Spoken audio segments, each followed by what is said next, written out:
I'm sure it comes as no surprise to anybody when I say that Cowboy Bebop is one of my favorite anime series. It's a show that I really do love, and I have for quite a while now, so the movie is something that I wanted to talk about for a while. I have no excuse as to why it's taken me this long, but hey, there's no better time than now, so let's get started with this. Cowboy Bebop the movie, or Cowboy Bebop Knockin' on Heaven's Door, is a movie that I think works well regardless of who you are, whether you're someone who's seen the anime or whether you're someone who is curious about watching it and who's never seen an episode. Even though this movie does exist within the middle of the story after the characters have all met each other and been introduced, it still works very well because of its strong indirect characterization. There are several scenes here which introduce us to its characters, such as the scene in the convenience store with Spike.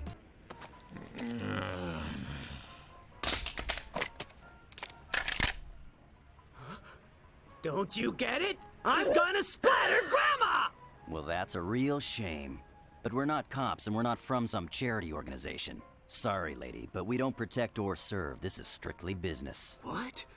Guess you'll just have to chalk it up to bad luck. It also works well for Spike and his partner Jet when they play a game of shogi. You really don't understand the spirit of this game. It's too deep for you. Shogi is like a mirror. It shows your true personality. You're all instinct and impulse. That's how you live, and that's how you play. Yeah, it's your turn. I think it's important to appreciate good characterization, especially when it's being done indirectly. This way, it's almost like we're picking up on everything subconsciously through the character's actions, instead of having a narrator just come out and tell us who they are, or having the character just proclaim the way that they are. It's better to learn through actions. As you may or may not know, Bebop is set in the distant future where humans have just colonized space and they live on all the different planets and space stations and everything, and because there's so many of us, it's really hard to police all the crime, so they have bounty hunters available to hunt some of the criminals, which they just don't have enough law enforcement to take care of, and this is our protagonist, which is everyone aboard the Bebop. They come together not so much as friends, they do work together as allies, but still they're very guarded to each other and they really don't know a whole lot about each of their other's past. So this is something which actually plays into the story here, because just like within the anime series of Cowboy Bebop, the characters,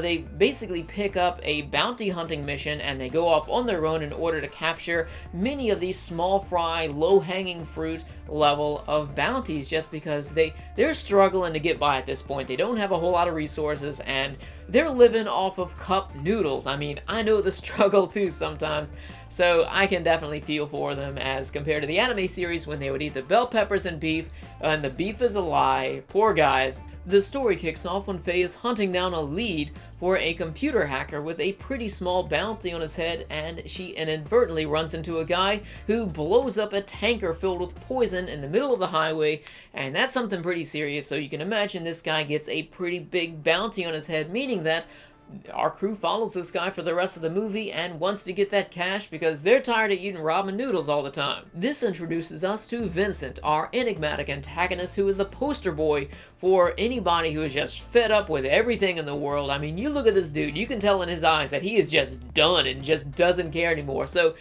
basically, for the most part of the story, he is a mysterious character, but I will say that we do learn a lot about him and about things that made him the way that he is, and I can't go too much into detail about that out of respect for people who do not want to be spoiled for this movie, but I will say that they did a good job of tying him in to the universe of Cowboy Bebop, considering that he is a result of some of the things which happened after the Titan War, which is something which is talked about in the original series of Bebop. However, despite the fact that Vincent has a few positives in terms of being a villain, there are also a few negatives accompanied with that, such as he does some very cliche things, which I feel maybe a turn off to some, like he has poison that he wants to put out there and kill everybody in the world for the most part. So he's got that whole I'm a villain that wears black and wants to kill everybody in the world type vibe to him.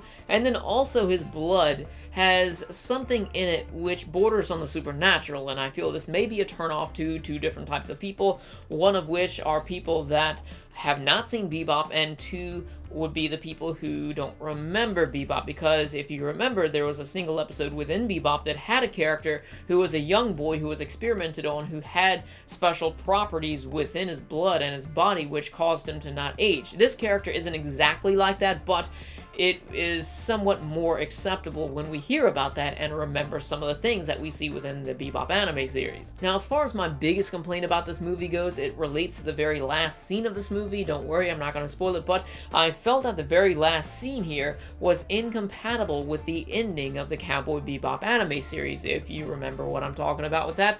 But as far as the overall ending itself goes, I felt that the movie wrapped itself up beautifully. Knockin' on Heaven's Door was animated by Studio Bones, and not only did they do an outstanding job at animating this, but they also created a very familiar environment for anybody out there who's seen the original Bebop anime, and for those of you who haven't, you'll see this atmosphere which feels alive. It's this living world that everyone's in. There's so many small little things that are going on in the background at once, so much detail here, and I think anybody who is a fan of Bebop, you're going to find all of these smaller things that you loved about the series, such as you had the people in the TV commercials which would bring up the bounties on people. They would be riding the fake little horses and everything. I thought that was really cool that they added all of the personality that the series has, but I have to thank Watanabe for that, because he's the director of both the series and the anime, but I also wanted to appreciate the work of Toshihiro Kawamoto, which, if you're unfamiliar with him, he was the animation director and I think also key animator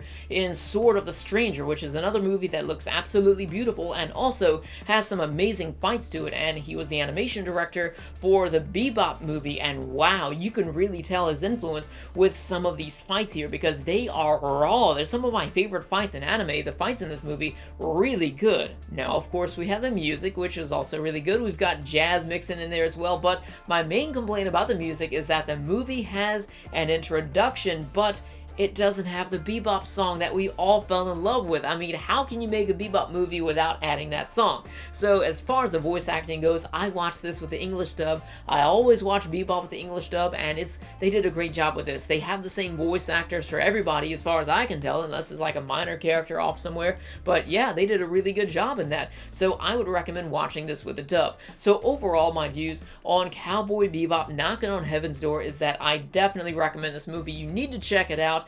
Regardless if you're someone that has seen the Bebop movie or if you're someone who has not seen the Bebop movie, it's a great way to start, because A, you get introduced to the characters, you get introduced to the type of things that you're going to be seeing within the anime series, and even though you're not seeing the very beginning of the show, it's definitely something which is going to give you a really good taste of the things in store in the Bebop anime series. Thanks for watching. Let me know your thoughts in the comments section below. If you enjoyed the review, be sure to subscribe so you can get more of them, and you can also share some of your love with liking, sharing the video with your friends, and even if you'd like, check out the Patreon and support the channel that way as well. Much appreciated. Thank you all for watching, and I'll see you guys next time.